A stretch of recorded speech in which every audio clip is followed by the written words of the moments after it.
Question number 3, इस figure में A D और बी सी दो इक्वल परपेंडिकुलर्स हैं ए बी लाइन सेगमेंट पे। तो हमें प्रूव करना है सी डी जो है वो ए बी को बाइसेक्ट करती है। तो आगे समझते हैं ये वाला क्वेश्चन। ये है फिगर, ए डी और बी सी दो इक्वल परपेंडिकुलर्स हैं ए बी पे। तो इस तरह से ये दोनों एंगल 90-90 के हो गए, क्योंकि वो परपेंडिकुलर हैं। तो ये दो साइडें इक्वल हैं, इनकी मार्किंग भी की है, और तो बीच में दो वर्टिकली अपोजिट एंगल भी equal. C D A B को बाइसेक्ट करता है, ये प्रूव करना है। गिवन लिखना है सबसे पहले, ए डी और बी सी दो इक्वल परपेंडिकुलर्स हैं ए बी पे। हमें प्रूव करना है सी डी बाइसेक्ट करता है ए बी को। ए बी के दो इक्वल पार्ट्स हो जाते हैं, ये प्रूव करना है। प्रूफ इसके लिए हमें दो ट्राइंगलों को कॉन्ग्रुएंट करना पड़ेगा। ट्राइंगल ए ओ डी और triangle C O B O C. Order के मुताबिक नाम भी पढ़ना है, ए ओ डी और उसका दूसरे का नाम बनता है बी ओ सी। इक्वल मार्किंग है, साइडों की साइडें इक्वल हैं। तो सबसे पहले हमने लिख लेनी है ये जो दो साइडें इक्वल हैं ए डी और बी सी। ऑर्डर के अकॉर्डिंग ये दोनों ट्राइंगल की थर्ड साइडें हैं, तो ये गिवन इक्वल है। अब वर्टिकली अपोजिट एंगल 1 एंगल 2 के इक्वल है। बिल्कुल सिंपल सा प्रूफ है इसका। ये 1 और 2 इक्वल एंगल्स होते हैं, ये होते हैं वर्टिकली अपोजिट एंगल्स। और परपेंडिकुलर होने की वजह से दोनों ट्राइंगलों में दो राइट एंगल्स हैं, 90-90 एंगल। इसका शॉर्टकट नाम एंगल 3 और एंगल 4 रख लेते हैं। Angle 3 is equal to angle 4, each 90 degree, दोनों एंगल 90 डिग्री के हुए। इस तरह से ये तीन कंडीशन दोनों ट्राइंगल की इक्वल हो गई हैं। तो ये दोनों ट्राइंगल्स कॉन्ग्रुएंट हो गई हैं। Triangle A O D is congruent to triangle B O C. आगे हमने क्राइटेरिया देखना है, क्राइटेरिया ए ए एस।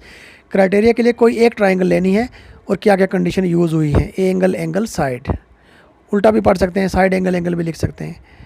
तो इक्वल करने के कॉन्ग्रुएंट होने के बाद ए डी किसके इक्वल बनता है, ए ओ किसके इक्वल बनता है, बी ओ के। ये हैं इसके corresponding parts, C P C T, corresponding parts of congruent triangle. इसकी फर्स्ट साइड ए ओ, उसकी भी first side A O B O equal हो गई। तो इसका मतलब सी डी जो है वो ए बी को बाइसेक्ट कर गया, तभी उसके दो पार्ट इक्वल हो गए। ये फर्स्ट पार्ट प्रूव हो गया। आगे चलते हैं क्वेश्चन नंबर 4 पे। मैं बोर्ड पे भी आपको समझा रहा हूँ, आप फिगर भी देख रहे हो। एल और एम दो पैरेलल लाइनें हैं, इनको और दो पैरेलल लाइनें इंटरसेक्ट करती हैं पी और क्यू 4 पॉइंटों पर, ए बी सी डी पर, जैसा क्वेश्चन में दिया हुआ है। तो गिवन लिखेंगे L and M are the two parallel lines intersected by another pair of parallel lines P and Q. लिख लेते हैं आगे, 4 पॉइंटों पे वो इंटरसेक्ट हो रही हैं, 4 पॉइंट बन रहे हैं वहाँ पे। At points A B C and D. Prove हमें करना है, क्वेश्चन में दिया है कि प्रूव करो triangle A B C congruent होनी चाहिए ट्राइंगल सी डी ए के। ये दो ट्राइंगल हैं ए बी सी, ये ए बी सी सी डी ए, इन दोनों ट्राइंगल आपस में कॉन्ग्रुएंट होने चाहिए। तो यहाँ ये साइड जो मैंने मार्क की है ये कॉमन है, दोनों ट्राइंगलों में कॉमन आती है। और ये दो एंगल्स हैं, इनके हम शॉर्टकट नाम 1 2 रख लेते हैं। ये हैं अल्टरनेट इंटीरियर एंगल्स, क्योंकि ये दो लाइनें पैरेलल हैं ना, तो जेड शेप में जो एंगल बनता है अल्टरनेट। अब इधर भी दो लाइनें पैरेलल हैं, तो एक इधर जेड बनता है, एंगल 3 और एंगल 4, ये भी अल्टरनेट इंटीरियर एंगल्स हैं। दो साइड में दो लाइनें पैरेलल हैं, एक सीधा जेड और एक उल्टा जेड, दोनों में alternate interior. Angle 1 equal to angle 2 because alternate interior angles. Similarly, same reason, angle 3 is equal to angle 4। Angle 3 और 4 वो भी हैं अल्टरनेट इंटीरियर एंगल्स। और एक condition common side A C equal to side C A C equal to C A, ये दोनों ट्राइंगलों की common side है।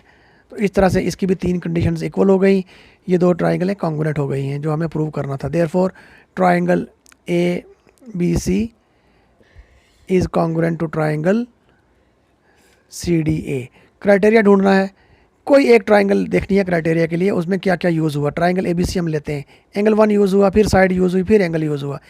A S A, angle side angle, ये इसका क्राइटेरिया है। तो इस तरह से हमारा रिक्वायर्ड जो चाहिए था दो ट्राइंगल है वो प्रूव हो गई हैं।